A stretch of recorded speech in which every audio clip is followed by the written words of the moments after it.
খাস কলকাতায় এবার বাংলাদেশি সন্দেহে মারধর করার অভিযোগ উঠেছে। কলকাতা বিশ্ববিদ্যালয়ের হস্টেল এবং সেখানে বাংলায় কথা বলার অভিযোগে মারধর করা হয়, এমনটাই অভিযোগ শিয়ালদার শিশির মার্কেটের ব্যবসায়ীদের একাংশের বিরুদ্ধে। মারধর করা হয় ছুরি দিয়ে, বন্দুকের বাঁট দিয়ে, হকি স্টিক দিয়ে, এমনটাই অভিযোগ করেছেন কারমাইকেল হস্টেলের ওই ছাত্ররা। বাংলাদেশি বলবো কি করবি তুই, কি করার আছে কর। এখন আমি এসছি, হ্যাঁ হিন্দি ভাষাতে এটা বলছে। তারপরে আমার কাছ থেকে ওদেরকে মারলো, তারপর আমার সামনে দিয়ে, তারপর আমার কাছ থেকে মোবাইলটাকে কেড়ে নিল, কেড়ে নিয়ে জোর জবরদস্তি আমার জামা কাপড় সব ছিঁড়ে দিল পিছন দিয়ে।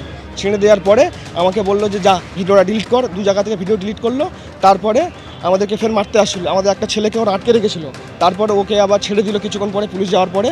তারপরে আমরা এখন এই পরিস্থিতি, হ্যাঁ পুলিশ একদম শেষে গিয়েছিল, একদম শেষে পুলিশ গিয়েছিল।